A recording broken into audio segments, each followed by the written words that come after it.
Sorry, nandiyan na, kinukumpleto ko na. Yan lang naman yun. Diba ako wala akong inaano kasi rights yan eh, taga Sitol tayo. Pero sana lang maging patas tayo. Kasi napapansin ko talaga ngayon, super ako lang lagi nakikita nyo. Sa totoo lang, wala nang, ano lang, street food vendor lang po ako, yan lang ang concept ko. Ang hirap din mag-provide ng puhunan. Ito nga, may nagmaganda na tao, nandito ako na, kasi dati nasa kalsada ako, so preparing kayo. Kung nakapisto ako dito, ano naman mga hinahanap nyo. So gusto ko maging patas lang. Kasi sa lahat ng vendor dito, sa dami namin, ako lang lang nakikita nyo. Yun lang naman yun eh, maging patas lang sana tayo. Pero ako wala akong ano doon sa inyo, pero sana lang maging patas mo tayo ha. Kasi ako nagkipag-comply na ako pag sinabi ko buwan ganito, ito na ganito, ganito. Yun lang naman. Yun lang naman.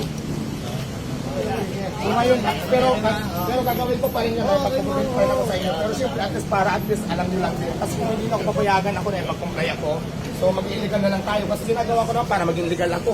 Lahat ng papel nyo, pupunta naman ako doon, pag-coordinate naman ako, bakit may closure order pa rin? So di ba?